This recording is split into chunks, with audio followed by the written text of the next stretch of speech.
Hey guys, and welcome back to another Cultured Boys episode. I'm Pepe, and I'm joined by Nathan, and our first guest on the Cultured Boys show.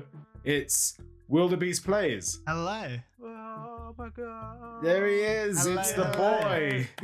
It's the beast. It's the beast. How are we doing today, guys? I'm good, man. How are you? Yeah, I can't complain. Thank you so much for having me on. It's a pleasure to be here. Thank you for being on our show, honestly. So little, I guess behind the scenes, we are all friends. Yeah. This isn't just some miracle of internet networking. We are actually real life friends. So why don't you tell us a bit about yourself? About myself, am I? I am a Mario Maker streamer as of current. We're doing pretty well on Twitch. I stream primarily on Twitch, and I do have my own YouTube as well. Although, to truth be told, I've been a bit neglectful of the Wildeb33stPlays YouTube channel as of late, but it's because I'm focusing on yet another YouTube channel that I have that's all about food, called The Wilder Side. So yeah, but I'm very big on all the things that these guys are. So be it anime, although these guys are a lot more knowledgeable on their anime and manga than I am. You both are, very much so. Weebs. We are the cultured boys. They are. They're so cultured. Their culturedness just mesmerizes me. Also, I got a cut in here. That almost sounded like it could have been like a big brag, like, oh yeah, I'm big on. I thought you were gonna say like, I'm really big on Twitch. Like, a big deal. No. Like, quite a big deal. I've got I can tell you as of recording, I have 1,681 followers. That's good, man. That's sick. That's still pretty big. We're getting there. We're getting there. We've got a decent viewer average, but I'd say we're a few years off partner probably yet. But that would be the dream for me to get onto partner and quit my day job. But that's what we all want, isn't it? But one day these things may happen. But preaching to the choir, mate. Preaching to the choir. Yeah, but we've I've built up just an incredible community on there. Some really good friends I've made on Twitch, and even just a lot of my mods, a lot of my followers and stuff they've become good friends as well. So it's just Mario Maker in itself is such a joy to play. Like, I never used to play Mario Maker 1. I got it, but I kind of neglected it.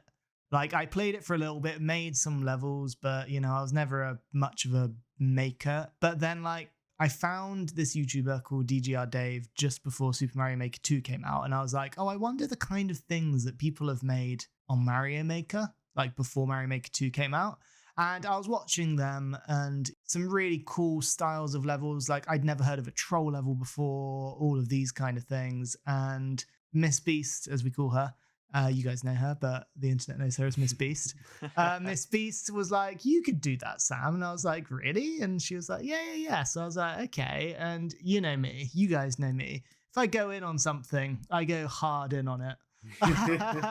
So I bought myself a webcam. I bought myself a microphone. I bought myself a capture card, all the trimmings essentially. And I just started up one day when Mario Maker 2 came out, and things got much bigger during lockdown. He bought Mario Maker 2 and all the equipment, and he hasn't looked back since. Yeah, pretty much. He's a self-made man, internet. Listen up. I have well over 1,000 hours on Mario Maker at this point. I mean, I'd imagine so. Yeah. I mean, it'd be weird if you're like, I'm a Mario Maker 2 streamer. I've got 10 hours. 10 hours on that. Yeah, it's just so it stays fresh even after 3 years or so.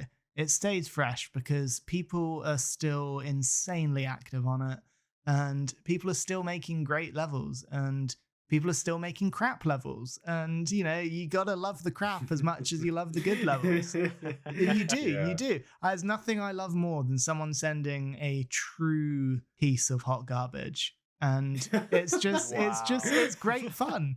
It's one of those ones, innit? You'd have to have those crap levels to actually make to show you how good the other levels are at that sort of point, don't you? Yeah. Take the good with the bad.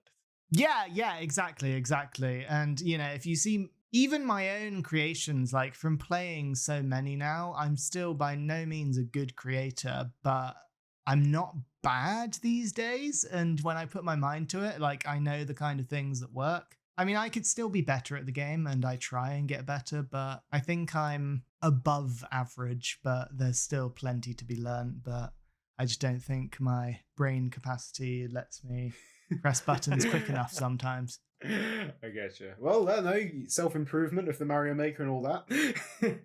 Yeah, so that's a little introduction to Sam, aka Wildebeest, aka the Wilder Side, or Yeah, you can call me Sam. It's all good. we'll go with Sam. But yeah, we have you here today, Sam, because today on the Cultured Boys, we're going to be discussing our favorite video game villains of all time. Yes. We were like talking, what was it, our favorite games, like the baddest of the bad, all that sort of thing. Not the games, the villains, of course. We all pre-agreed beforehand that it wasn't necessarily the big bad, but maybe some mini bosses or some enemies, anything that is technically villainous in the game, but not necessarily the big bad. Yeah, I've come up with 5. I mean, actually, I'm not going to lie to you. Since I had that conversation with you guys, I've kind of like the ones I've chosen are all the main antagonists of their game. I kind of went back on it, but I do have, if time allows later, I do have some, I guess, honorable mentions which do fall into that category. Yeah, sure. I've got a list of 11, so oh wow, I literally just stuck with my with kind of 5, but I'm just happy to just chat about it. I thought it was going to be hard at first because I was like, oh man, I don't really pay attention to the enemies or the villains. Like after a while, you just go through the motions, right? But then like it just started to flow.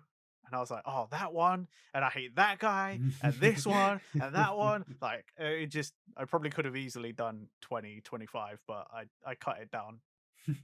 See, like I kind of found like the opposite, because I do have a lot of like video games and all that sort of thing, but like I feel like I play a lot of like anime video games of all things, you know what I mean? Yeah. Or like series that come. We've already, as just a disclaimer as well, we've ruled out villains from existing IP that are outside video games. Yeah. So it's all like So no anime games, no Batman, Superman, like no existing heroes and stuff. Well, exactly. To find some inspiration, I Googled a few days ago, top 10 villains in gaming, and I can't remember what outlet it was. It was one of the big outlets. They had 10 of their villains in, and there were some that I was really surprised weren't in it. Some that made sense, but one of them was Joker from the Arkham series. Yeah, I knew that was gonna come up. As great as he is, as great as Mark Hamill's Joker is, you can't call him a best villain in gaming because he's not a gaming villain. Yeah, not originally anyway. Yeah, right then. Well, considering we have a guest today, why don't you kick us off, Sam? Why don't you hit us with one of your list? I'm just gonna go my number 5 up to my number 1. I think you guys would actually, knowing me, I think you guys actually be a bit surprised that he's so low on this list. But I have gone for Skull Kid / Majora. Okay, yeah. Interesting. Yeah, you're right. I am actually kind of surprised it's quite low. Yeah, so I am obsessed, and that's actually not an understatement. I am obsessed with the Majora symbology, just the entirety of just the mask. I love the mask.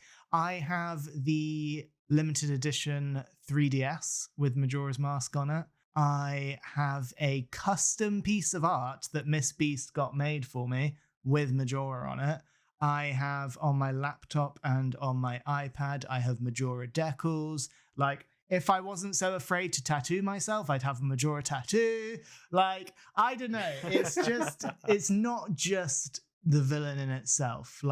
Majora's Mask itself is probably one of my favorite Zelda games. It's definitely my favorite 3D Zelda game, purely because the entire thing is just so dark, foreboding, and terrifying throughout. It's got such dark undertones, and a lot of that is down to Skull Kid and Majora himself. I mean, it's a mask with evil power worn by an innocent, childish kid who then basically the mask ends up manipulating him to bring the moon down to destroy the world for some reason. Not just any moon, the most horrific moon you'll ever see in Yeah. your life.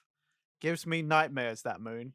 The face of that moon is that just face is, fantastic. And, I mean, even you could even just say the moon is one of my favorite villains in gaming as well, just because of how the sheer terror of it. Just looking up in the sky and seeing that thing is absolutely terrifying. Like, if you saw that in real life, you'd be like, Jesus fucking Christ. I think if I saw that moon in real life, I would just off myself straight away. I'm like, I'm not dealing with this reality anymore. I'm done. But what if there was some little kid in green that kept going back in time and wearing loads of masks, and he was going to stop it eventually? You wouldn't know, Nathan. You wouldn't know. Yeah, but if I didn't know, it wouldn't matter anyway, because I still have to look at that horrific moon however many times. He'd come back to life. Oh my God. Like the little green guy's going to keep on resurrecting him, technically, because it's like a constant loop. So Nathan would be like, Jesus Christ, gone. And then there we go. This little green kid's like, hey, I'm back again. And then Nathan's like, oh, look, there's a moon. Jesus Christ. Yeah, pretty much. Just keep going. Holy shit, the moon. Holy shit, the moon. But no, I completely see what you mean, Sam, with that villain, because I just love the whole Majora's Mask like aesthetic. It's like very like sort of like horror movie, like sort of like that. It's just like it speaks Halloween to me. That's what it is with that game. Like it's just even the boss battle in itself against Majora, like. So there are two ways you can go about it. Like, if you collect every single mask in the game, when you go up to the moon, because you end up going on the moon, even though it's like some kind of wonderful foresty area with a few dungeons in it. When you actually fight Majora, if you've collected every single mask and then you beat all 4 of the dungeons, which is just kind of mini versions of each of the dungeons that you go through in the main game when you get up to the moon, then you get the Fierce Deity mask. The problem with the Fierce Deity mask and fighting Majora is if you get Fierce Deity, you literally just press B to win. And that's how you fight Majora. You literally press B multiple times and you win. However, if you go into it using normal Link with Deku form, Goron form, and Zora form, it is insanely hard. And he's got these most weird, terrifying forms. And like there's all these weird, horrible tentacles and stuff which come out of the mask and just make it look like something out of Alien. It's great. And, it was sheer terror as a child. But I've just grown up to just love it. And I don't know if you guys have heard, but there is actually, and I think this kind of might have fueled part of my like more recent, like 8 to 10 years ago, love for it. It kind of rekindled that, which is the creepypasta based on Majora's Mask. It's called Ben Drowned. Oh, yeah. Yeah, I know Ben Drowned. It's fantastic. And like, I mean, someone clearly modded a copy of the game to tell a creepy story. What are you talking about? You don't think that some kid called Ben rented the cartridge and then died and then haunted the cartridge, so every time you put it in, he follows you around with that creepy smile? What? Well, exactly. But, guys, anyone who hasn't, please look up Ben Drowned. But, it almost adds to... They couldn't have chosen a better game to put that creepypasta in, basically. Yeah. Oh yeah, like that game definitely really lends to a strange, eerie story like that. Yeah, exactly. Like, I wouldn't be surprised if... And, Majora's Mask is actually as well, there you go. It is the one Nintendo 64 game, the one N64 game that I've managed to keep the box for. And not only that, I have kept the box for it in pristine condition. So that shows my love for it. Ooh. Well, are you willing to send it into PSA and get it graded? No. No. You don't even want that fancy certificate. They're like, oh wow, this is it's actually worth quite a bit. Like, then that you... It's one of the gold cartridges. Does that count? Maybe. Well, then you definitely should get it graded, because if you got that graded and tried to sell that at an auction, you'd probably be one of those people that are like, get articles written about you. Oh, you'll never believe this mint condition cartridge in box of Majora's Mask sold for 2 million, whatever. Oh, but I mean, the box isn't fully mint condition. It's got a couple of frayed corners, but otherwise. Okay. Yeah. No, it's worthless. It's worthless. No, I get that. Yeah. I'll give you a $5 for it. But it's like I'm not selling it. Even if someone was like, "Oh, do you want $1 million for it?" I'd be like, "Yeah, well, actually, I don't know." Oh no, $1 million is quite good. It's not gonna sell for $1 million. No, definitely. Well, it's not mint condition, so no. But honestly, Majora beats out Ganondorf, any one of them. Like, he is the only Zelda villain I've got on here. Just a quick one. Like, did you ever read the Majora's Mask manga at all, Sam? I did not. What was it like? It's actually quite good. Well, I don't know. You might find it different because obviously it's pretty much just the story of Majora's Mask, just in like a volume of manga. And I quite liked it. I thought it was quite a cool little manga series, and they give you a little backstory of Skull Kid as well. It's that how he actually met Majora, and there's also how the Majora's Mask was forged as well. Oh, interesting. They only very touch on that in the game. Yeah, like it's something to do with a dragon, I believe, and like some warrior kills a dragon and he carves the mask out of the dragon's like thing. That sounds like a Legend of Zelda. Killed a dragon, made a mask in it. Yeah, yeah, pretty much. But no, I'd recommend it. Like I got the volume somewhere. Like if you want to borrow it, that's the thing. But yeah, I'd recommend that as well. But yeah, good choice. I approve. Yeah, that was actually a solid choice. Who wants to go next, Pepe? Who's going next? You or me, or what's going on? I'll go here because I feel like my kind of choice here, my number 5. Kind of ties into Sam's a little bit in the theme of horror, and it's but Nintendo horror, obviously. I've chosen King Boo as my 5th. Ooh, I like this choice. Interesting. So, like, okay, I'll go for. Let's turn back the clock a little bit. Like to a young Pepe who like discovers he gets a GameCube, his first Nintendo console, like home console of all time, gets Luigi's Mansion on it, and like one of my favorite characters in this game is like the Boo, just in general. I love Boos. They're cool. They're like little like round boys with a scary face, and they do like it's like you have to like find like 50 of them or something in the game. Brilliant. Like I love them. They're cool. But what's better than a regular Boo? It's the King Boo. Of course it is. It's got a bloody crown on top of him. It's a big old Boo with a crown. And like I don't know, I just feel like Boos in general, like there's a cool like little side villain in those games. I like their aesthetic, and even in Mario Party, like Boo's got his own little course. Like he's got his Mystic Mayhem or what the fuck it's called. And like he's dressed up in a wizard hat and he's got these things going on. And like I just feel like King Boo is just like an ultimate form of the Boo. It's like the evolved Boo. It's like if he was in Pokemon, he'd be a ghost type. He'd be like he's got a crown now. I mean, the Luigi's Mansion King Boo has some terrifying eyes, man. Oh yeah, he's got like the weird like purple shade to him as well, isn't it? Like yeah. They made him quite normal in the rest of the games. They made him like just look like a Boo with a crown on. But like in Luigi's Mansion one, he looks pretty damn creepy in it. Yeah, he is actually Luigi's Mansion Boo is King Boo. Sorry, is actually playable in Mario Kart Tour. Is he? Yeah. Mario Kart Tour's got everyone you could ever imagine in it. Oh, yes. Yeah, but I think that's because that game's trying to just keep you giving them money.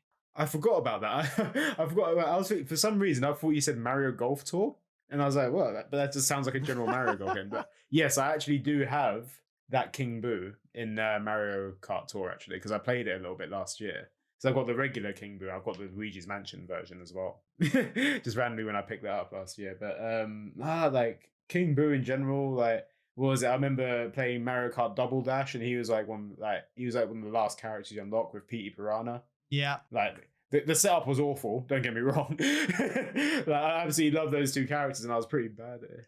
But they could use all the specials. And yeah, that was it. Like the item selection was sick.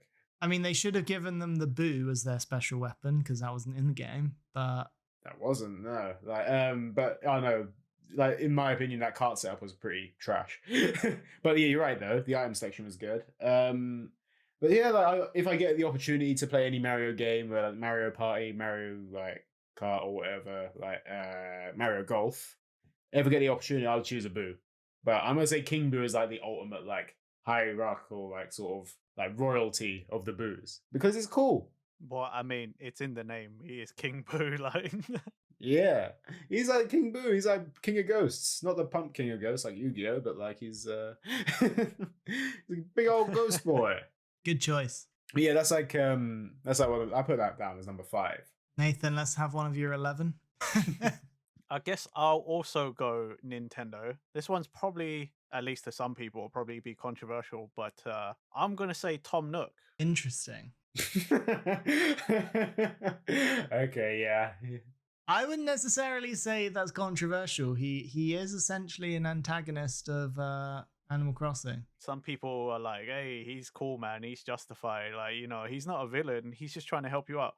But like Pepe, a young Nathan goes and plays Animal Crossing on the GameCube, talks to Rover the cat, and is like, oh, I'm moving. Turns up in this town, and this fucking raccoon goes, cool, put on your work uniform, go talk to the people, deliver some stuff. By the way, you owe me money. So it's like a gangster of Animal Crossing, basically. It's a mob boss. Pretty much. And every Animal Crossing is always like that. You turn up, and then you go and talk to this raccoon, and he goes, hey, cool, here's your house, you owe me money. So Nathan, I just typed in on Google Tom Nook antagonist, and the top thing that comes up, it says, but there is one antagonist in the video game world who cannot be defeated. He is a raccoon with nothing but pure evil in his heart and gold in his pockets, and his name is Tom Nook. Tom Nook, the worst villain of all. Gaming tier list. Look, it's common knowledge, right? But there are some people who will defend him. I don't know why. Don't get me wrong, I love Tom Nook. He's cool, but he is a villain. He fucking robs you. The whole point of the game every time is you make money to pay this fucking Tanuki, so he'll upgrade your house and stop bugging you for your money, but it almost never ends. There is literally an article about 15 subtle ways Tom Nook shows his cruelty. Oh god, he's just like pure Animal Crossing lore going. Do you want to hear a couple of them? Should we see a couple of them? Go on, yeah, let's see how this. Here we go. It's not really a very good list that you can read. However, it does say this: when compared to any other video game villain, Tom Nook is vastly most subtle in his cruelty. His villainy represents a real-world antagonism that is always more dangerous than the outlandish, cartoonish tendencies of some other more prominent foes in the video game world. I can agree with that. Yeah. Yeah, he's a little bastard. Steals your money. I mean, it's. Yeah, and that's why he's on my list. Yeah, it's like it's one of those ones like every time you give him that, like you think, oh, cool, I'm getting something out of this. I'm getting a little house extension. And he's like, oh, but you can have a bigger house extension. You can give me more money. You want a cool bridge? Yeah, give me money. you want a lamp? Give me money. Like he just keeps on taking this from you. Oh, what's that? You want to move to a remote island? By the way, why don't you help me turn it into a resort? Man just got an island. Is like, I'm not building anything for you. You can build that stuff, but you have to give me money for you to build that stuff. So you're in charge of it. Like he's just put you in charge, but he's taking all the money from you to do all this stuff. If you were to buy a remote desert island yourself, Pepe, and Nathan, and then it was just empty, and you wanted to build something on it, you're gonna have to hire a builder, and you're gonna have to pay them to do it. No, I'm gonna do it myself. I'll do it myself. He's making the money off it, though. It's not like you're hiring the builder. You're not like you're paying that builder to build stuff. However, yeah, you went there as a holiday. Hey, do you just chose where your plot is, and then suddenly the house appears? Do you see who builds it? You don't know if it's Tom or not. If Tom's building those bloody buildings, I'll be bloody surprised. Actually, it wasn't a house. It is a tent, yeah. It was a tent at first, so... True. But I don't know, it does like... I don't know, it's pretty quick building overnight, isn't it? Like, that's a mystery in itself. Who's putting these... One has to question the workmanship on it. He's doing that even more controversial child labor, isn't it? It's Timmy and Tommy. They're the ones building the shit. He's like, wait. Yeah, he's getting children to work in his shops and that. So devilish. Give us another one, Nathan, as you got so many. Okay, my next one, I'm gonna go to a slightly more realistic game, I'm going to mention Mr. Shakedown from Yakuza 0. So Yakuza 0 is set in the 80s when Japan had their economic boom. So like the whole like I guess sub theme is making money. These characters, specifically Mr. Shakedowns, are super tough enemies that Oh, walk no. around and beat the shit out of you and steal your money.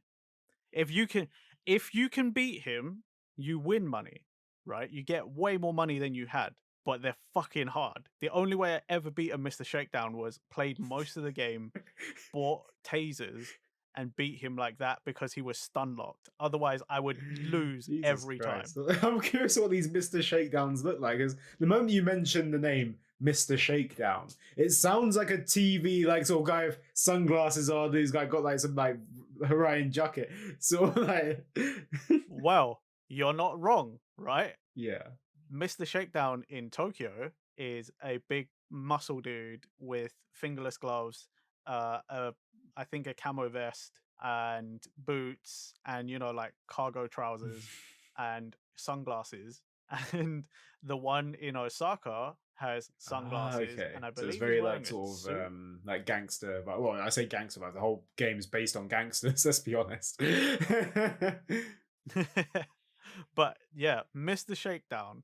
I thought at first because the game sort of the first time you see him makes you go up against him, and then you find out the hard way you're not gonna win. I used to actively when I played Yakuza 0 see him and run around anywhere. I would find an alternative route to avoid him every time because as much as it's easy to make money in that game, you lose to Mr. Shakedown, you're God. losing at least 50% of whatever you've got. He took so much money from you. It was ridiculous. I like Are all of your villain choices about people who steal money from you? I was gonna say, yeah.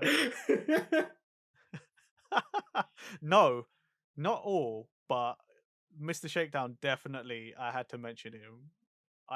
That was one of those where I came up with a few and that character came into mind like straight away. I like the Egashira Mr. Shakedown because he looks a bit like Pepe. What?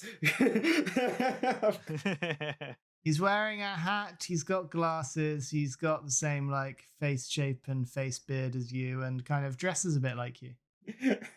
Yeah, the thing is Mr. Shakedown is like a franchise character. He does appear in a few of them, but like Yakuza 0 was like the first time I'd ever met a Mr. Shakedown and it was scary. Oh well, there's even a Mr. Shakedown that looks like a clown, I think. Are they like is like obviously because there's different types of Mr. Shakedown, like look according to like all these Google searches.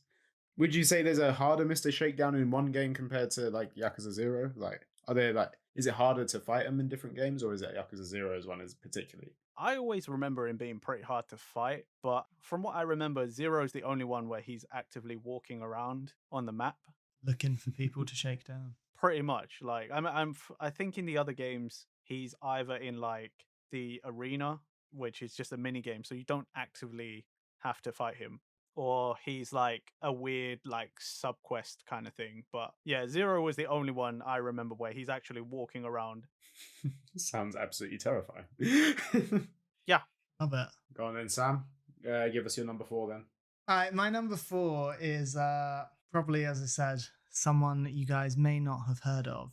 I have gone for one of my favorite, my favorite series of games, as you know, is the Tales of games. Yep, I thought this is where it was going. Yeah, and one of my of course. But my favorite villain from the franchise has to be from the very first one I played, and that is from Tales of Symphonia, and that is Lord Yggdrasil or Mythos Yggdrasil. I just kind of love this guy because he is insanely twisted in what his plan is and what he's trying to do. So he's essentially the main antagonist of the game. He's one of those types. So he used to be a hero, and him and his companions and his sister like stopped an ancient war between like these two warring countries, one called Silver and one called Tetheala.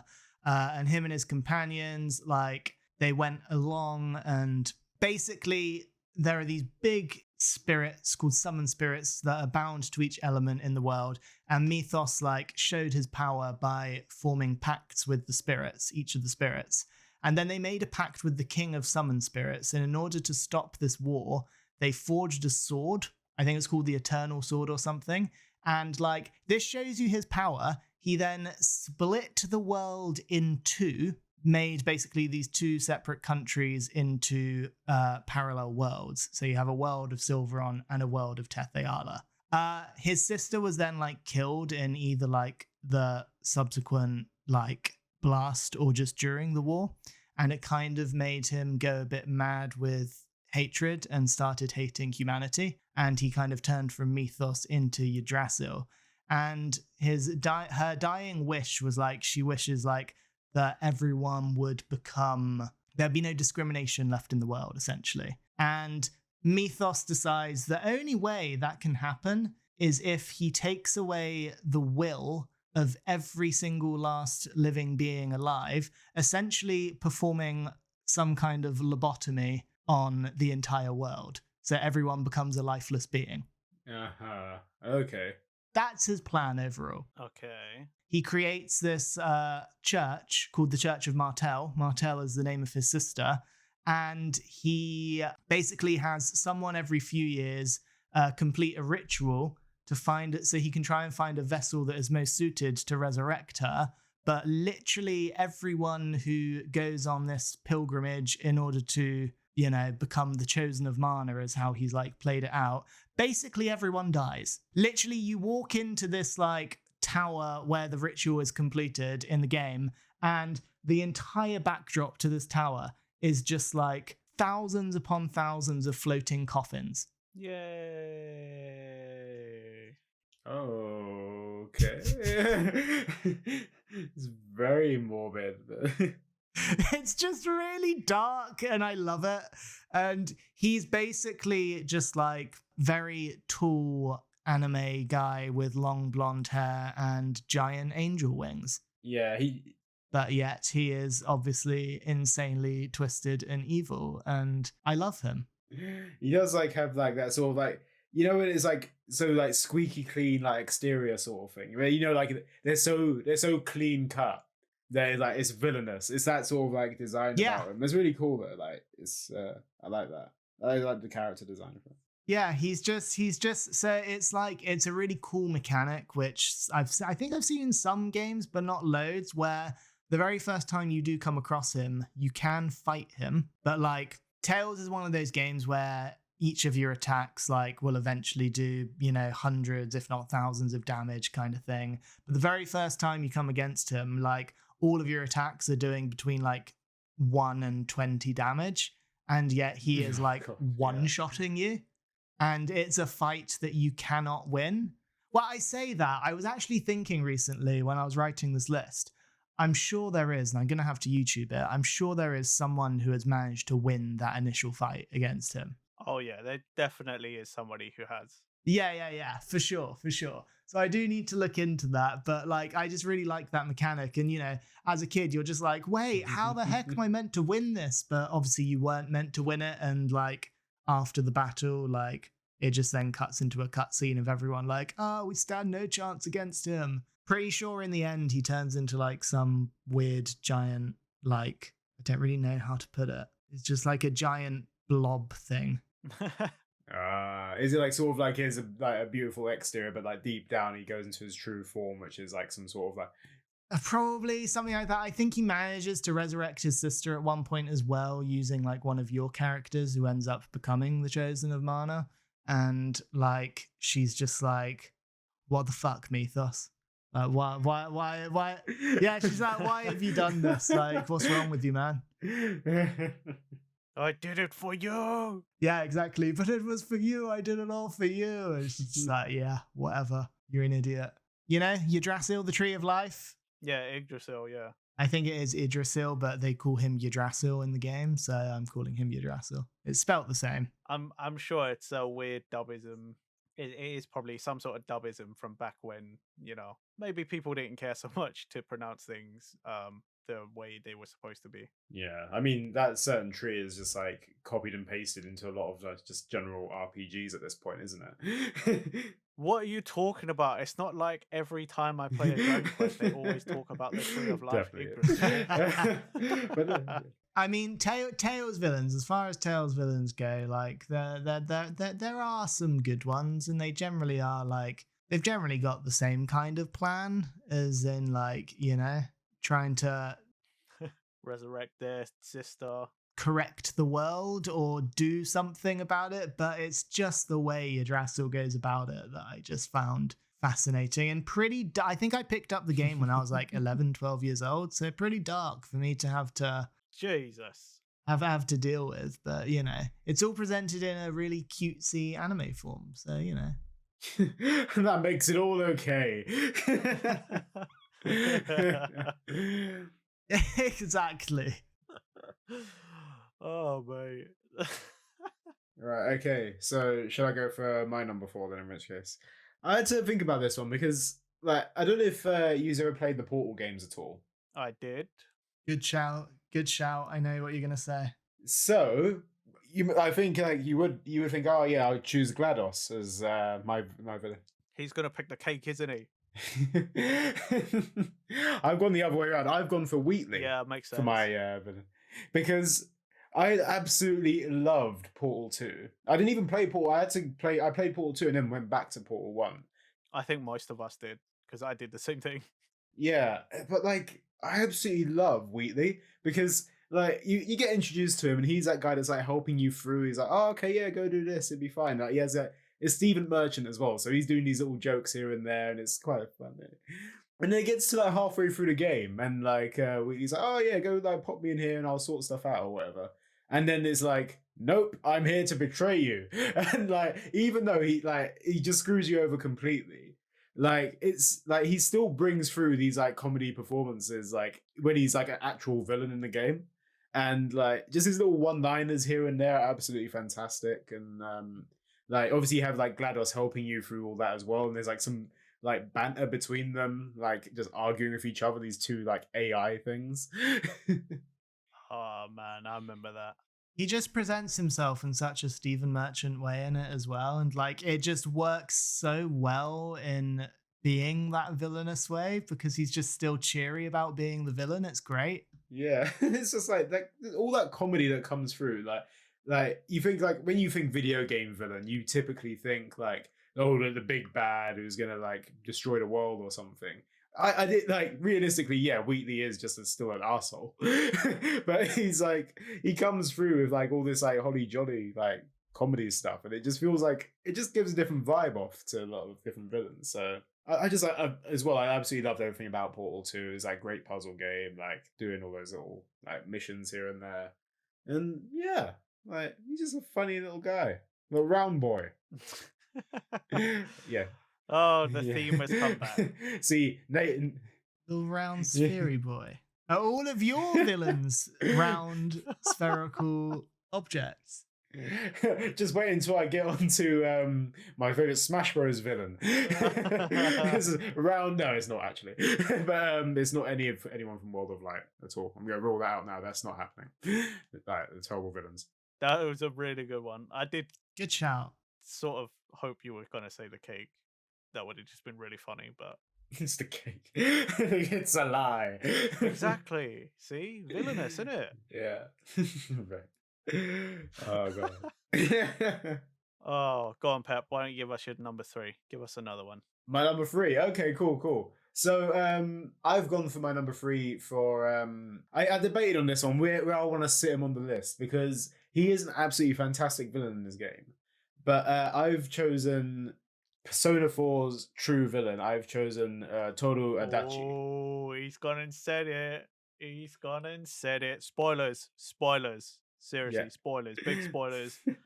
Also, this was one of the ones on my list, so. Yeah. Okay. Yeah. So it is a big spoiler. Like, obviously, you have very many different endings. Hold on, Sam. Have you played Persona 4? Well, it's too late for that now. I'm on Persona 5, I think. Okay, cool. Just erase this whole conversation from your mind, yeah? What I'm about to say, like, if you ever go and play Persona 4, just forget about this whole conversation, yeah? Because, yeah, as Nathan said, this is a massive spoiler because he is like, oh no, there's not like the true final boss. He's a final boss that like is... Well, there is So there's the normal ending, there's the true ending, then there's the secret boss, Yeah. is what Pepe's trying to say. What he is talking about is technically the true ending of the game. Mm. So spoilers ahead. Yeah. So yeah, I'm talking about the true ending, but let's like just talk about Tomodachi. Oh, what a bastard. He is a bastard, but like again, similar to Wheatley, he's that guy, that goofy guy that's like doing like all like, hey, I'm helping out here. Like he's like you can make like bonds with him and stuff like during the whole game and like. Yep, and he's harmless most of the time. Every time you see him, he's getting slated by Dojima-san. Adachi, what are you doing? Stop being a rookie. Get back to work. And you feel sorry for him. And he's always like giving you info, but you don't question why he has this info because he's a cop and he's seemingly like, this incompetent cop. But but then he shows his true colors. Like, and when you find out, like when you like confront him and stuff, he's like, oh wait, no, it's all good. And like bang, it just switches. It's the switch that just like hits you. It's like, god damn, man. This guy is just evil. Like he's so like freaking twisted in that. And it's just like I know he just gives off that like awesome villain energy, you know what I mean? Like his whole character switches and It's a completely different character. What the bumbling fool you saw before doesn't exist anymore.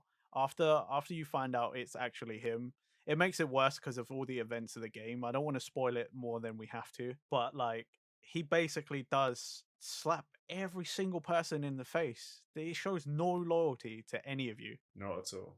and shows no remorse for what he did either. Everything I did to everyone in this game, you all deserved it. Yeah. It's completely true. But the thing is, even though he's absolutely twisted and like he's just a massive arsehole, I can't help but absolutely love the character. I think like the character is easily like one of my favorite ones in like the I think it's a like a love to hate kind of thing. You love him because it's a really well written like villain, and it came out of nowhere. But you also hate him because you're such a bastard. it is that it is a love hate relationship with that villain. But God, yeah, like I don't know. He just makes me Bores my blood. yeah, like it's a boy in blood, but I think it's also like the laugh. Like I want to say he's not like Wheatley villain where he's like making you laugh, like even though he's doing all his bad shit. It's just like it is just the storytelling in it is great, and that like that's what I could say. I'm kind of lost for words at how I'm going to describe him even more from here. I feel if anything, I'm going to be babbling on, but yeah.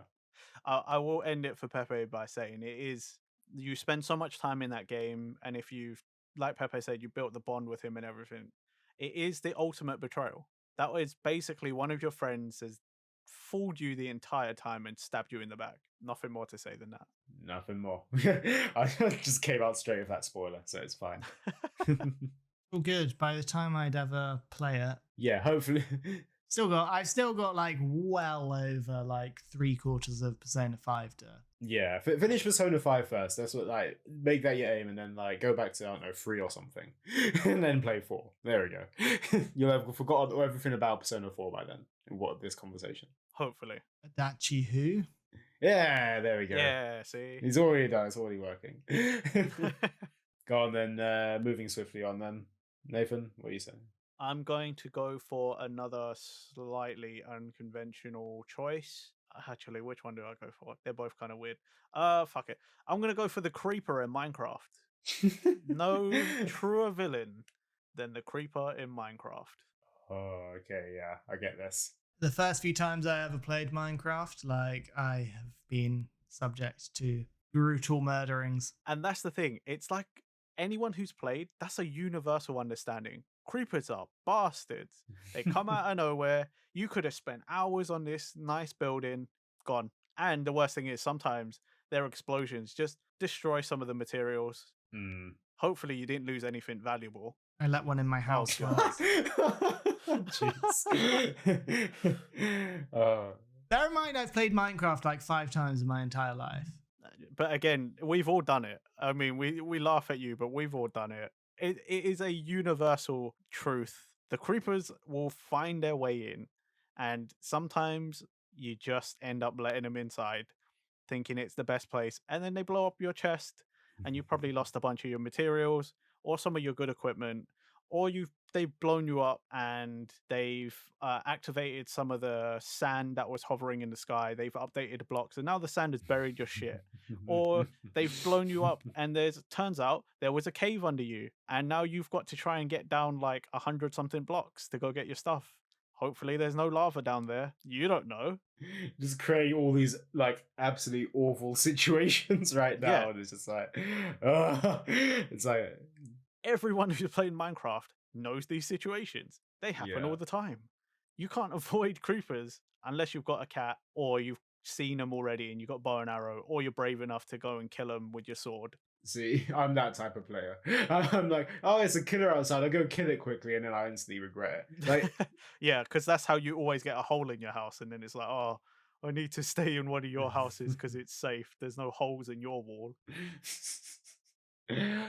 On that note, another good villain from Minecraft. Not on my list, but I have died more times to lava in Minecraft. That is a Then very I have unconventional villain, but I things agree. like Yeah.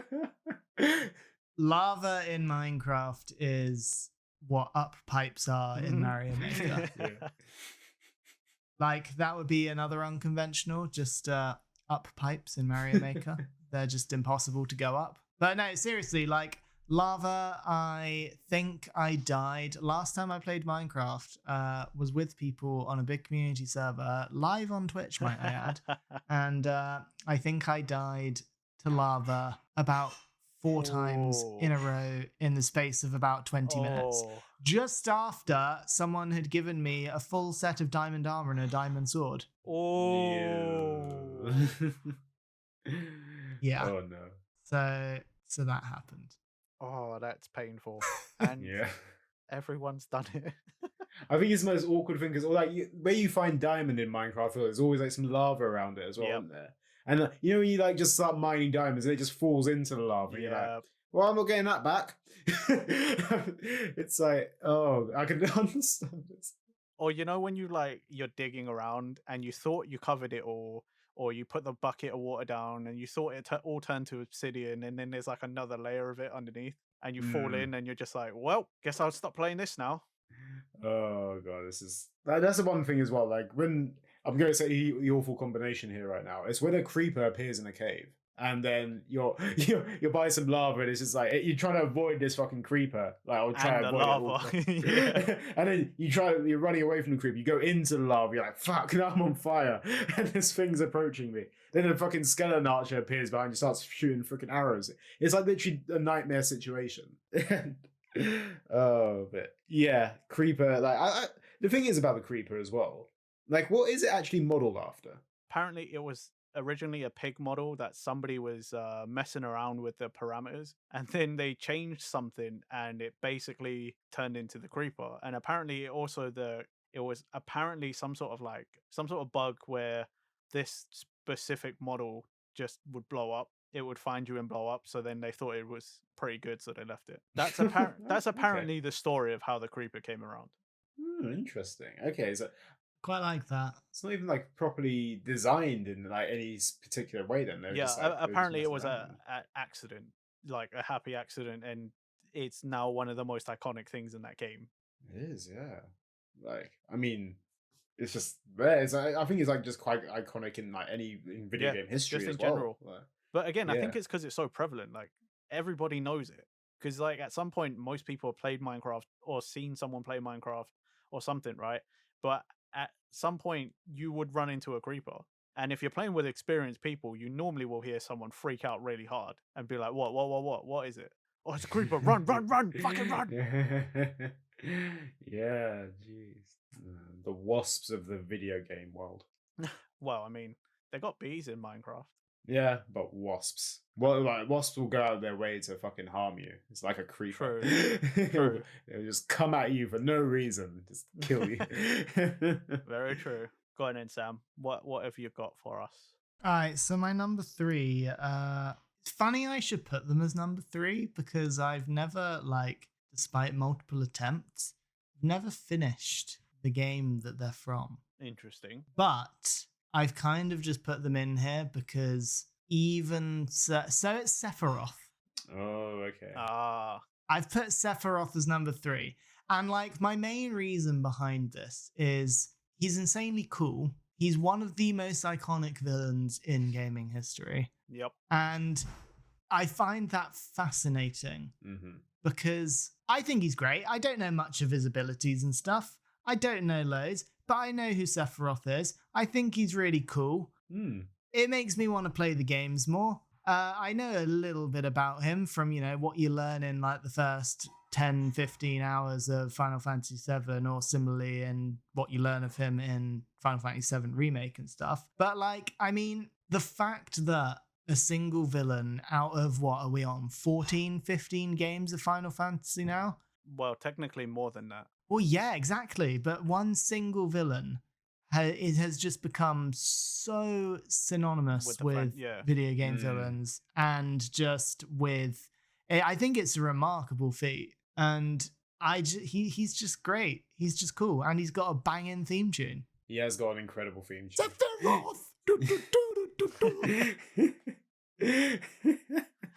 Love that rendition. It's my favorite. He is.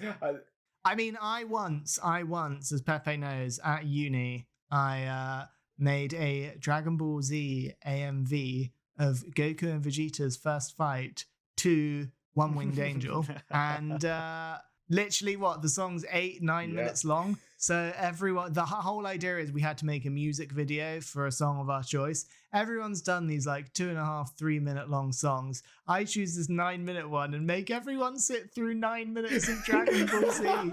But like, it was cut really well.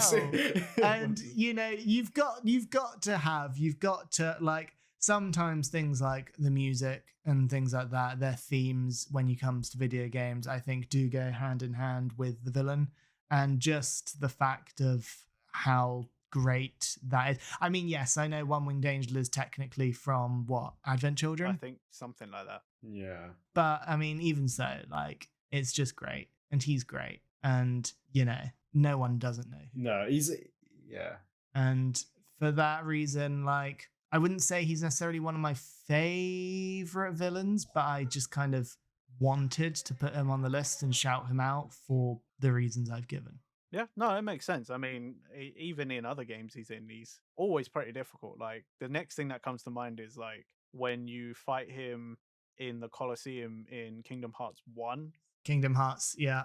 And the only way I won was cheesing a strat. Like, you equip this one spell where essentially Sora like shoots a ring of wind as long as he's got health.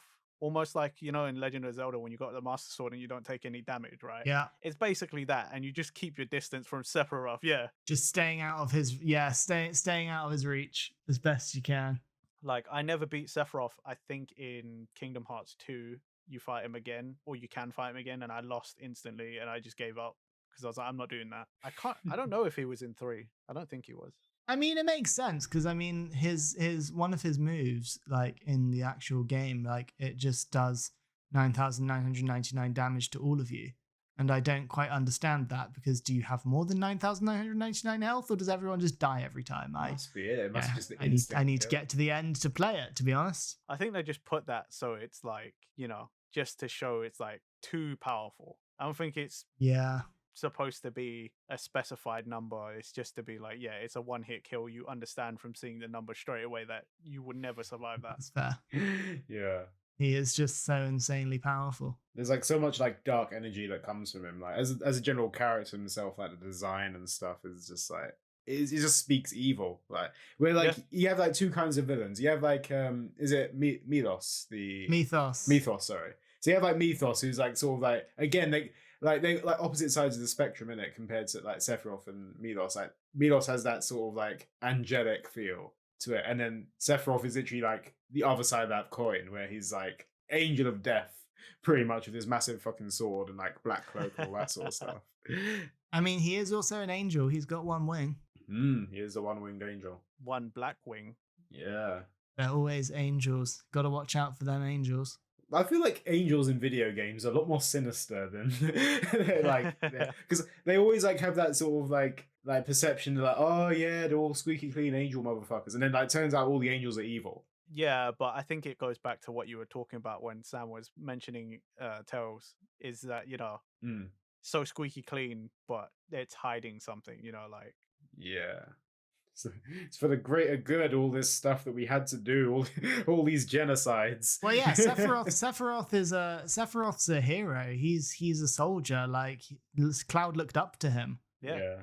and just it turns out that he yet again, like almost every anime villain that you'll ever come across, is trying to better the world for whatever reason, and by doing that, it just ends up they just have to cull the majority of humanity to do it.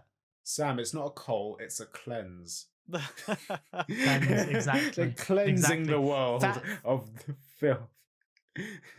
I feel like Thanos took his entire plan from anime. Yeah. Yeah. Thanos just watched too much anime. He watched so much anime, he was like, you know what? Yeah, let's cull half the world. Let's just do it. Thanos, weeaboo confirmed. That's jokes. I was just reading the English lyrics to One Winged Angel, by the way. Do you know it? No. So it's actually a lot shorter than you'd think. It's because obviously there's a lot of repeating stuff. I'll say it to you now. Burning inside with violent anger. Burning inside with violent anger. Sephiroth. Burning inside with violent anger. Burning inside with violent anger. Sephiroth. Fate. Monstrous and empty. Fate. Monstrous and empty. Burning inside with violent anger. Burning inside with violent anger. Go on, Sam.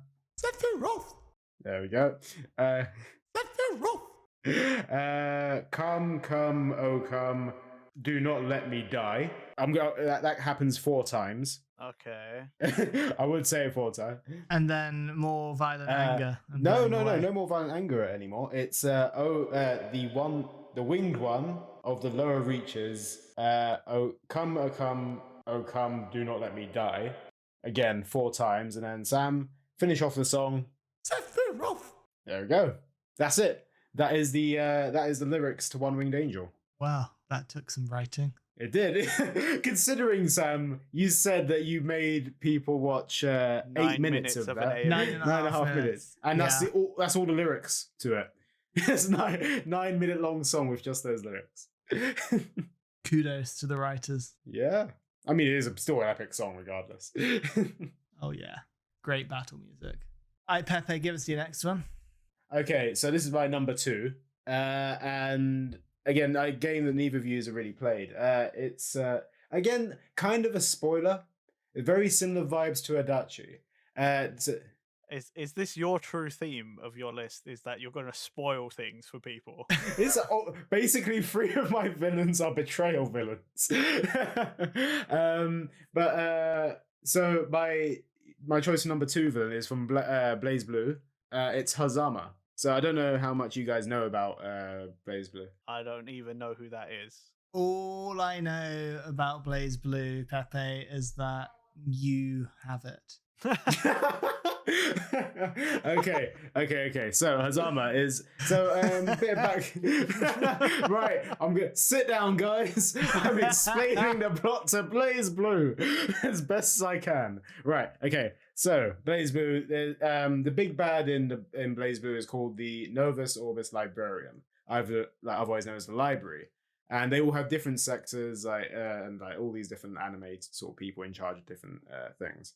And Hazama is introduced to you as the head of the intelligence department. And in the first game, he's like, nah, I can't fight. He sort of plays people against each other. But he always he pictures himself like, I'm a weakling. I don't fight. I'm gonna avoid every battle I can. I'm weak as fuck. So first game, he's just there like a side character.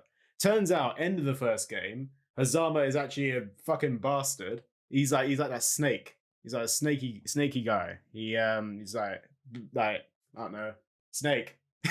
You know what I mean? I'm not sure if you guys got what I said. It's like, I get it. Snake. He is snake.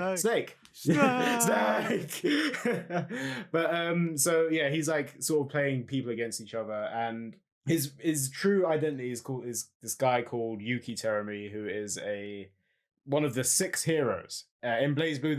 I don't know if that means anything to you, But the Oh. 6 heroes that the 6 heroes are like the heroes of legend that took down like a massive monster called the Black Beast. Even though Terumi did like contribute to being one of the 6 heroes and help take down the beast, he is also a massive bastard.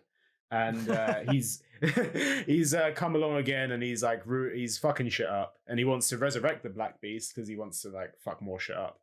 And so he so even though he took it down, he's also like now resurrecting it, and he wants to control it and like all that sort of stuff. He manipulates certain characters in a way, and like all the other evil people in BlazBlue, they know he's a fucking bastard, like, and they know he's always up to something sneaky. Yeah, like Hazama is like one of those characters that again he has like some comedy value to him as well.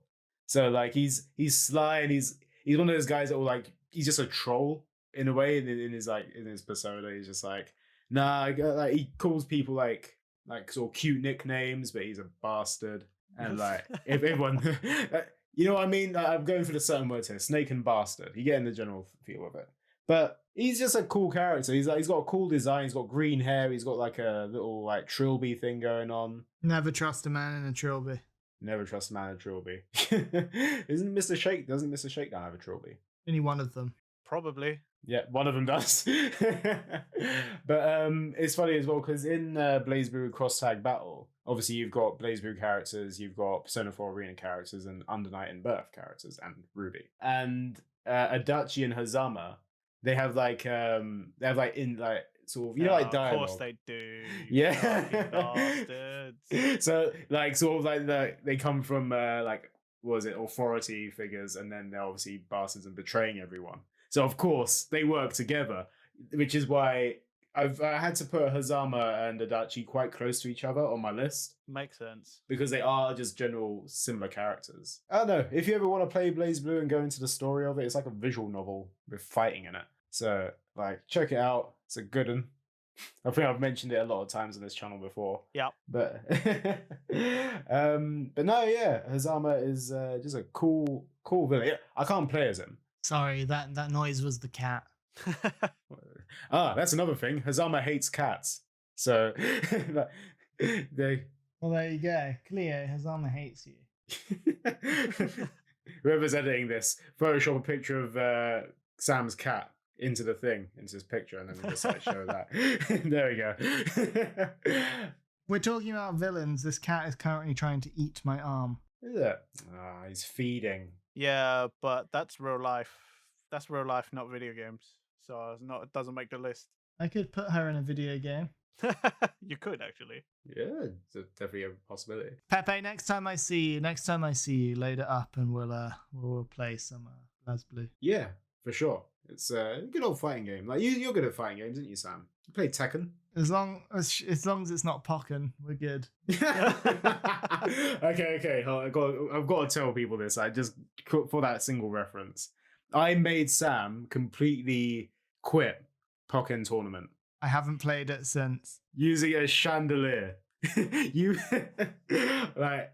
What was it? We went around to your house and we were like, oh, let's start with some Pokken Tournament. Let's play some friendly games together. I was like, okay, I'll choose my favorite Pokemon, the Chandelier. And Sam chooses his Pokemon and chooses another Pokemon and a Pokemon after that. Pretty sure I tried through the entire roster, yeah. And because the Chandelure is king. Big up the Chandelier. It's maybe that's the true villain here. Pepe just spammed the same like move over and over and over, and there is no surviving it. So it just made me angry, and I have not played Pokken Tournament since that fateful day. It's what fighting games are for. Spamming moves over and over. That's literally how I used to win fighting games as a kid as well. So well, it's either that or Pepe goes and plays stylish and someone has to tell him politely online, yeah, it's frowned upon. Oh, wasn't that also BlazBlue? It's true. I played Hazama online as in the stylish mode because it's the only way I knew how to play him, and I wanted to play as Hazama. And some guy DMs me and says, "Hey, you shouldn't be playing stylish online. It's frowned upon." And I'm like, "Oh, okay." And then I never played BlazBlue online again because the community scared me. Love it. But yeah, there we go. That's Hazama for you. I'll take a break until like right to the end because I've only got one more villain left now. So Cool. Okay. Who wants to go next? Sam? Yeah, you're up. Okay. Oh, I'm gonna go with Handsome Jack from Borderlands 2. I was close to doing this. So, Sam, you know because you played. He's out the gate. You hate him. He presents himself very well as a villain because you instantly hate his guts, and every time he calls you, he is just the biggest douchebag. But a fun douchebag. Yeah, he's fun. Yeah, and if you played the pre-sequel, he's kind of lovable as well. But like in 2, pretty much every time I was doing something and Handsome Jack would call my character up and say something, I'm just like, shut the fuck up, dude. Get lost. I'm gonna kill you at some point. so is he like so like like we were saying like the Wheatley kind of villain where he's like sort of got like Yeah, he's got a good like, sense of humor. Like is it a sense of humor that you laugh at or is it like he's got a sense of humor and it's some of it you do laugh at, like what was it, Butt Stallion? He's like Diamond Unicorn or whatever the fuck. There's some things you laugh at, but most of the time he's just calling you up to gloat or demoralize you and just overall be a douchebag. Does get a bit annoying sometimes. Yeah, like I don't think there's any other perfect word to describe him than a douchebag. It really is. It's just to call you up to be like, hey, I'm better than you. You suck. Like, why are you even doing this? Go away. Just it's like little things like that, but like over time, it's just sort of like, right, I'm tired of hearing you berate me. Like not even harshly, not even like sometimes not even with that much effort. But it's just like, bro, go away. Just leave me alone. Love that. Like, so is he like the villain for like the free Borderlands games? Is he consistent or is he just Borderlands 2? And if I remember correctly, a little bit of pre-sequel. Okay, yeah. And I think the Borderlands, the Telltale game. I think he's in that too. I think he's the villain for that as well. Yeah. I didn't finish that one, so I don't know. But yeah, pretty much like he's a villain in a few of them, and he's a likable character at times, but like as a villain, he really is like, yeah, I definitely am gonna hunt you down, then I'm gonna kill you because you've been winding me up the entire game. There's actually like I guess spoiler territory, like for anyone that hasn't played Borderlands, i.e. myself. Like, so like, is there a chance for him to return in other games, or is it like nah, he's done? Nah, he's done. Okay, he's done. Okay, fair. I will say, ask no more of the Handsome Jack. And the only way you could come back is if it was like they write some weird like, oh, it turns out he's made a bunch of clones and we didn't tell you, that kind of shit. Okay, if they did pull that shit, you'd be with it. Or someone cloned him at some point and it's like, what the fuck? Yeah, I played I've played a fair bit of Borderlands 2, but the main thing I've played is Telltale's Tales from the Borderlands. And that's essentially the story of how Reese Strongfork becomes the CEO of the Hyperion after Handsome Jack. But there's like some Handsome Jack AI that's still there and still around. Yeah, see, it's that kind of crap. That's how we'll come back. Yeah. So so if he comes back, it's going to be like the AI is put into some kind of body, which they've done plenty of times in Borderlands. But the AI is still pretty much it's just Jack, the Handsome Jack AI. It's literally just Jack. Good choice there, Nathan. I like that one. Thank you. Let's say I was close. That is actually the first villain that came to mind. So how many villains have you got left now, Nathan? I mean, I've got plenty, but don't have to go through all of them. Who's next? Shall I go next then? Yeah. You guys are going to love this one. Okay. My number 2 was none other than the Queen of Hags herself, Gruntilda Winky Bunyan from Banjo-Kazooie. I didn't know that was her full name. Makes sense. That is her full name, yeah, Gruntilda Winky Bunyan. There is so much I love about Grunty. First of all, her theme is literally based on Teddy Bear's Picnic. It's great. If you listen to it and then listen to Teddy Bear's Picnic. Oh yeah, I have actually listened to that, yeah. Yeah, it's great. But I mean, there's just so much I love about her. The fact that she speaks purely in rhymes. She is just hilarious. Her original plan in the first Banjo game, I'm only going to go via the main series Banjo games. We're not talking about Nuts and Bolts. We're not talking about Grunty's Revenge. We're talking about Banjo-Kazooie and Banjo-Tooie here. But in the first game, she literally steals Banjo's sister, Tootie, in order to use her beauty machine to make herself beautiful again by stealing Tootie's beauty. She fights everyone using game shows, essentially. So you get right near the end of the first Banjo game, and Grunty has set up a game show called Grunty's Furnace Fun, where essentially you work your way around the board answering questions about really ridiculous specific things that you've seen in the game. Like there'll be a really zoomed in picture of something and she'll be like, what level was this from? And you're like, oh shit, I have absolutely no idea. And that's great fun. So you do that. But then like the game's not particularly, it's kind of dark at times, because at the end of the first one, Banjo and Kazooie essentially kill Grunty. Like she's dead at the end of the first one. She gets smushed by a giant rock at the end of the first one. That's what the thing means. Then the Banjo's reveal trailer. Yeah. At the end, right?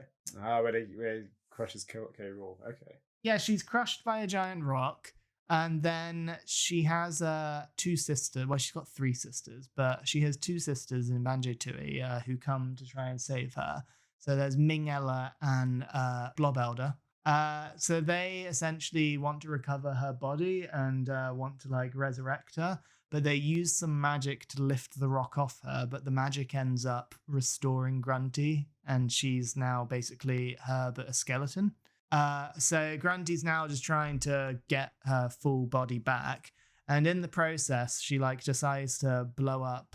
As soon as she's rescued, she tries to blow up Banjo's house and ends up literally killing Bottles the Mole. He becomes a ghost and everything. She literally ends up killing him. And then, obviously, right at the end, there is another game show. I think it's called The Tower of Tragedy or something. And it pits you up against Mingella and Blob Elder. And there's like, multi-ton weights atop everyone. And if you answer too many questions wrong, then the weights fall on top of you. Uh-huh. When you beat Mingella or Blob Elder, the weights drop on top of them. And yet again, they literally die. Okay. These are kids' games, right? I know. Yeah. These are kids' games. They're great. They like have the weight fall on them and they go into lava and they become ghosts and they like rise up and everything. It's great. She's from a place called the Isle of Hags. Love it. Uh-huh. And, she has a giant like digger machine called the Hag 1, which is what you fight her in. And she's just fantastic. And as I say, she talks in rhymes. Until the second one where her sisters are like, stop talking in rhymes, it's insufferable. And she's just like, ugh, fine. But it's great. It's really good. It's just like, honestly, if you haven't fully played them through, like I'm pretty sure you guys haven't, when we get N64 online, do yourselves a favor because they are so good. Oh, I'll 100% pick it up for sure. I've never played a Banjo game or had the opportunity to, really. Yeah. Yeah, I'll give it a shot. Right, I'll see what the hype is about. Honestly, Gruntilda Winky Bunyan, she's essentially the only... Well, there's a couple of mini bosses in the first Banjo game. In Banjo-Tooie, they actually had full-on bosses. But in the first one, she's pretty much your only real boss that you come against. She's fucking hard. She is so difficult to fight. Okay. But you do loads of things like avoiding her magic, and then like eventually so this is, the final smash that you guys know with the Ginginator. Eventually you power up the Ginginator by like shooting enough eggs into the Jinjo statues, and then the Ginginator will come and smack her, and I think you get like 2 or 3 hits on her and then you win, but like it's so difficult. All of these words out of context are like absolute acid trip, by the way. I know, right? Like, okay. You fire the eggs into the Ginginator and there's a switch that rhymes and she's... Literally, I mean, she's got the most simple design ever, but, her voice is great. I just love the grunts and everything that Banjo characters have in general, and Grunty's is great, and she's just always been like one of my favorite ever villains, and I couldn't have this list without talking about Grunty in some form. Okay, yeah. No, I can understand that. Like, you're You're a big Banjo fan, Sam. I know this. Dude, K. Rool's not even on this list. That says a lot. Wow. What? Whoa. Okay. Yeah, spoilers. No K. Rool for number 1. Gee. Da, da, da. As much as I love him. Cool then. So Nathan, do you want to go for a few more before we all say our final number 1 villains or whatever? Yeah, sure. I guess honorable mentions. I've got down the police from Need for Speed Heat. Pepe, you know this. Fucking hell, yeah, okay. They are lethal. Especially when you're playing online, they're impossible to lose. Don't even bother trying to do a night section on Need for Speed Heat online, because other players and police are going to destroy you. You will get nothing done. It is insufferable. Like trying to get away from the police, like in any nighttime level. If you're like in the city, like trying to escape them is absolute nightmare. Okay, yeah, I can vouch for that. Yeah. You can both probably attest to this as well. The Lionels from Breath of the Wild, specifically. Oh my fucking god, yeah. When you first run into one of those, you're dead. I didn't realize that you had to avoid the Lionel first. It took I me. was there. Yeah, it took me a long time to learn flurry rushing, and even when I did learn it, like flurry rushing and by dodging them to do it is almost impossible. Yep. Yeah. See. Especially when you come up against the zebra one or the freaking golden one. Oh, mate. Any of them. They're fucking bastards, man. Especially because you're like having a fun old time. You know, you're running around, you're exploring. You're like, oh, this is amazing. And then you get wrecked. And you're like, right, fuck.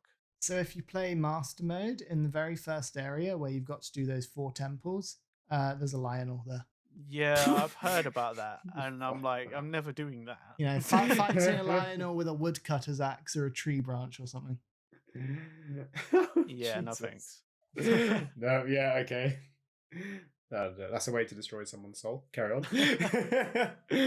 And my last honorable mention is the Tonberry from Final Fantasy, the little green lizard guy in the burlap sack, like priest. With a knife. Yeah, with the knife and the little knife lantern. dude. I didn't know that was his name. That's cool. And those are things that are just like insanely strong. Yeah. Are they? And I only put him on the list because me and Pepe both were at the time playing World of Final Fantasy, and we both underestimated this character because we were like, oh, look at this little guy. He's got a knife. Oh, that's funny. He'll be nothing. One-shotted. I forgot about that guy. He's so cute. And then I learned that's just a common theme for that character in Final Fantasy, is that you underestimate him because he looks cute and you're just like, haha, little green lizard man with a knife. One-shotted. Jesus. I didn't realize that. Apparently they're in the remake, which I didn't realize. Yeah, there's images of them and stuff. Like, I fought one in the remake. how'd that go? Fucking hell. Dangerous. I think some of my characters died, but I wasn't controlling them at the time. But yeah, Tonberry, man. I love the little guy, but by God, is he dangerous. Oh, I've just found a sticker on on one of those sides. It says, bitch, I'll cut you. And it's a Tonberry. I want that. They do be cute there. He is really cute. He's just got a little knife. And it's like, hey, little guy, he's just going to shank you. Well, that's the funniest thing. I think when we were in Japan in 2019, Pepe, I think I did see a plush of the Tonberry. And it does have a little knife with it as well. And I'm like, this is so cute and yet weirdly threatening. I think that's it, because he just has that basic face. And it's just like, oh, look at this little guy. And it's like, no. Give me all your money. You know, he will shank you.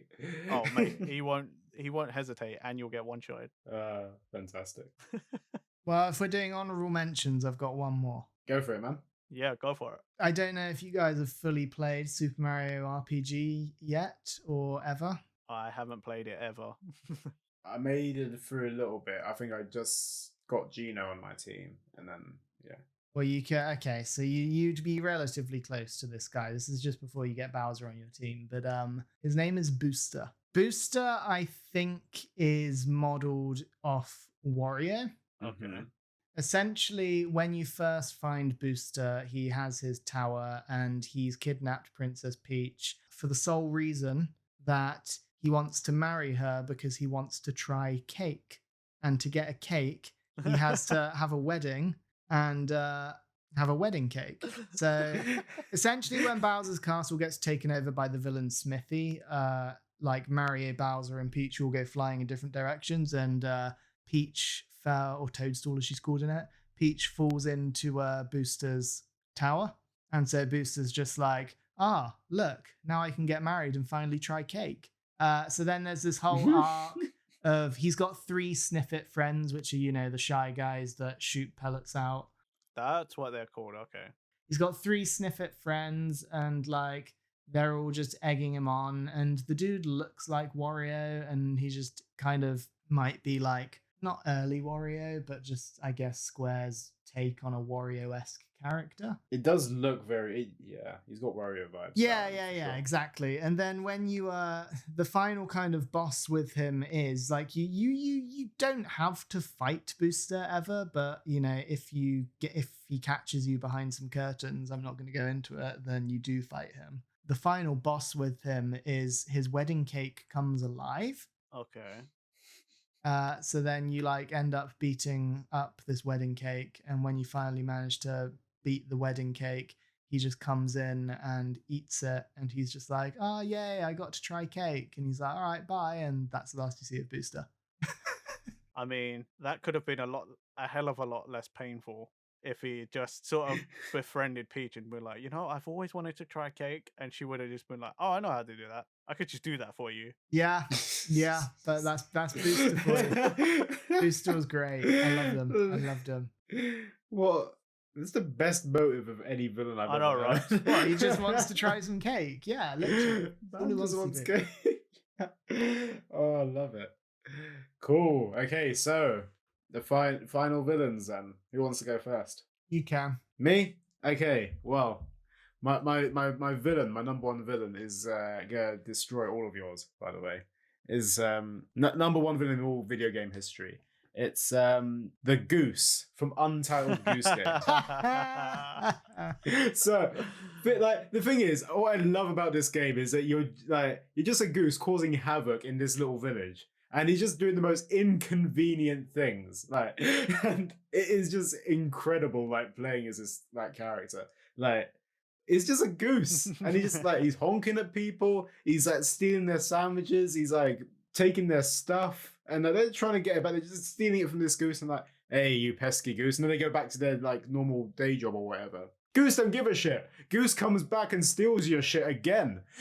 If he fails, he's gonna do it again and again.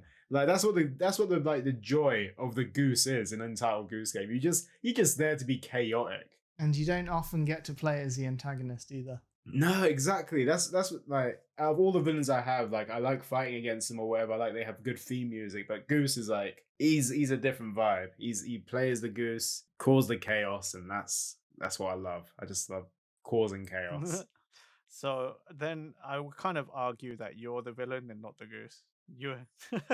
Exactly. The greatest villain in video game history is Pepe. I can agree to that.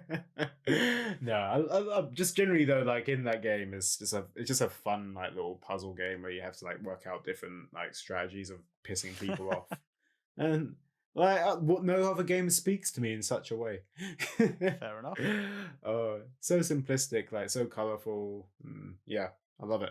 Your old goose. Like that choice. I mean, you guys can go choose your villains now if you want. I don't think they'll like pale in comparison, but yeah, go for it.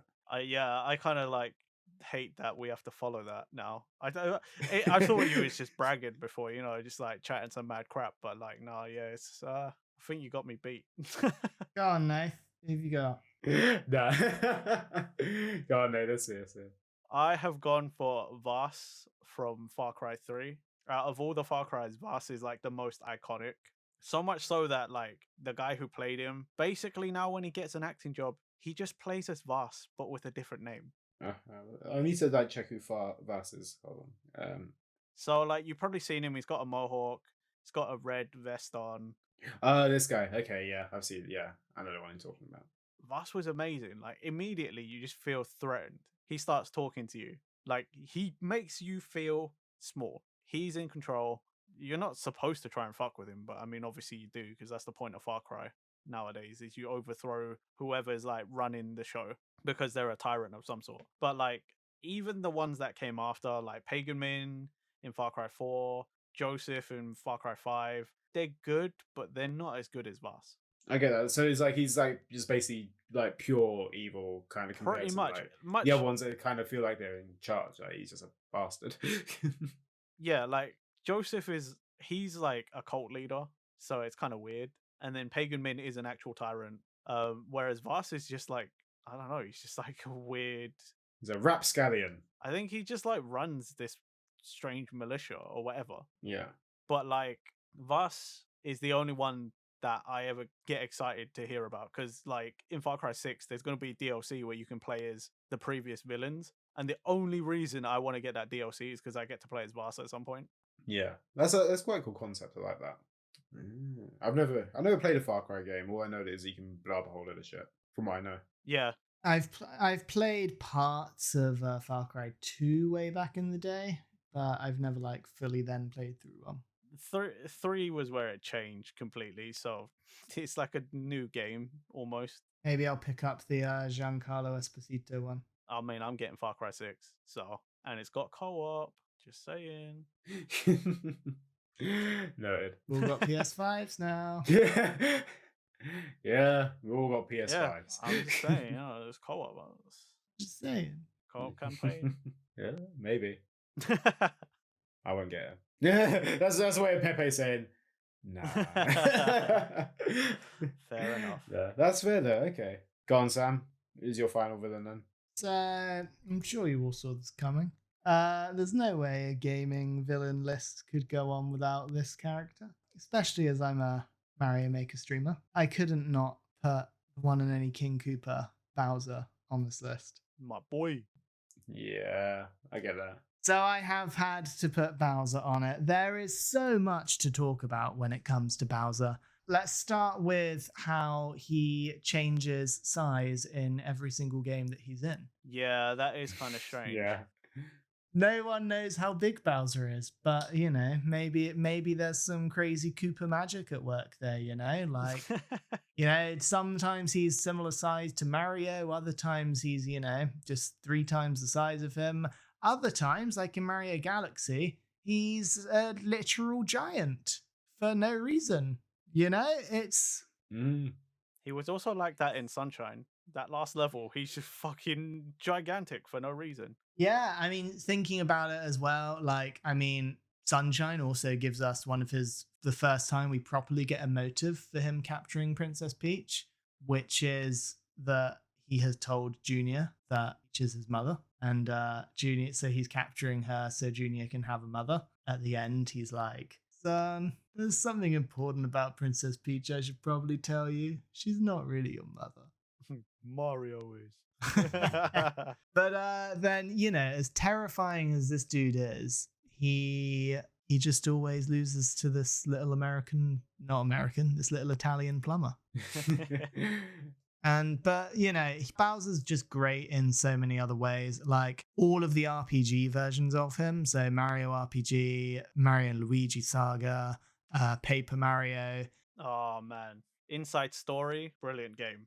Yeah, his personality in all of those is just fantastic. Like he is just so funny and absolute jokes. Like it gives him much more personality and flavor than he ever normally has, because normally he's just like and then just like kidnaps Peach and is just like, hey, what are you gonna do about it, fam? He has, you know, in Thousand Year Door, we learned that he loves fried eggs, for example. Did you know that about Bowser? I'm guessing you didn't. I did not know that. No. Well, yeah, there you go. Bowser loves fried eggs. You know, we wouldn't have learned that in a normal Mario game, but he's done a lot, and everything he tries, it never works out, and it's sad for him, but equally, like, he's great. He gets plenty of wins when I play as Bowser in Smash Bros. And I'm scumbagging people, okay? Jumping off the edge with the Bowser down thing. Yep. When I side B you boys off the side. Yes. Well, technically, he still loses because he's pretty much committing suicide at that point. But no, he's iconic, isn't he, Bowser? I can understand, like. You can't not talk about Bowser, and you show Bowser to anyone and everyone, and that person will just be like, "Yeah, that's Bowser. I know them." Yeah, that's true. Yeah, I mean, he's technically one of the OGs. He is, and he's very crafty at times. He gets his minions to dress up as him, so he doesn't have to fall in lava. But lava doesn't actually hurt him. He's fallen in lava multiple times before. What about Dry Bowser? Yeah, well, how's that come about? Does he also like fried eggs? I guess Dry Bowser is just dead Bowser, but then Bowser just comes back to life, probably using crazy Mario star magic. Using the power of anime, his resolve was too strong. Power of stars, mate. It's all the power of stars in the Marioverse. Like, yeah, literally, like he steals a star rod to become really big and invincible in Paper Mario. He's always stealing the stars and storing them away somewhere, so Mario's got to go find them, like in Mario 64. It's all the star power. It's probably stars that bring him back to life and have made him slightly invulnerable to lava. Apart from when it burns. Make him slightly bigger sometimes, slightly smaller, varies. Bigger, smaller, and then there are times when obviously he's fought on your team. So like in Bowser's Inside Story, like as Nathan said. And then similarly in Super Mario RPG, like if you don't use Bowser on your team, like, are you really playing Mario RPG correctly? I don't know because I've never played. Literally, everyone loves Gino and stuff, but the team which you should use, in my opinion, it's the team I always end up using, is just literally Mario, Peach, and Bowser. That's my team, Oh, geez. I love Bowser to pieces. As do I. He's got a great array of minions, an absolute great array of minions, and what king is complete without his minions? I mean, he has a little side game about the minions, Bowser's minions. Yeah, I'm not too sure why in like more recent years, things like Koopas and stuff have suddenly become really friendly to Mario. But I guess he's the king of the Koopas and not all Koopas are evil. It's probably because they're tired of being killed. Yeah. It's easier to become friends with the guy who normally kills them. Yeah, that's fair. So like what we're hearing is like something like sort of like Stockholm I guess syndrome, in a way, but like I just don't hurt me, like I'll stay with you. Fall in love with Mario. He's killing him. Well, I mean, it's either that or you keep listening to your king who basically keeps saying, go on a suicide mission. Some of you might come back, most of you won't, but that's okay because you're replaceable. Jeez. Now I just have like this vision of Bowser just giving a speech to like thousands of his minions, like, today, thousands of you will lose your lives, but it won't be in vain, because I'm planning to capture a princess or steal some stars, whatever the fuck he's doing. But he's got a whole army of turtle people. I mean, I'd love an army of turtle people. That'd be cool. I mean, it's not just turtle people. He's got like Goombas. Yeah. Those real big assets to his team, He's got Kamek and the Magic Koopas. Yeah. Like, well, there you go. Kamek's magic. That's what's made him really big in the past in Yoshi's story. Like, Kamek turned baby Bowser into like an absolute giant. So maybe we've just thought that that's the whole wrong way, and it's just Kamek's working in the background, making Bowser big or small as he needs. Yeah, I mean he's in charge of him, so yeah. Yeah, putting his skin back on, all of that, Putting his skin back on. It's true, yeah. It's like reviving him with the Dragon Balls. Animating his bones, That's probably how dry bones are real. Maybe Kamek's pulling the strings. Maybe. Ever think of that? I mean, it does kind of have that sort of like villainous. Maybe Bowser's just a patsy, like he's just the front. Yeah. He's just the face of the operation. He doesn't actually do anything. That's why Kamek looks like a normal Magic Koopa, because he's just blending into the background. I think we... The ultimate betrayal! Kamek's the real Bowser. Oh my god. I think we've just solved. The greatest mystery in gaming history. I mean, there's got to be some lore behind it, isn't there? Like, why he's just able to come back and do shit. Who was his dad? Like, why was he already a villain in Yoshi's story when him and Mario were all babies? Like, what's going on there? Why was the Kamek looking after him and bringing him up as their king? Why? It just gets more and more concerning. It does. Fair. Well, on that bombshell, is there anything you guys have to say before we wrap this up then? Well, just a huge thank you for having me here. It's been really fun. I've enjoyed it. No, it's been good having our first guest on. Like, hope you've enjoyed your time, Sam. Is there anything you want to plug before you want to go? Yeah. Anything I want to plug? I mean, guys, anyone, feel free to come check us out on Twitter. You can go on Twitter if you want. Feel free to come. I do have a Twitter. That's always wants to. I just want to get more followers on Twitter. Like that's a joke. No.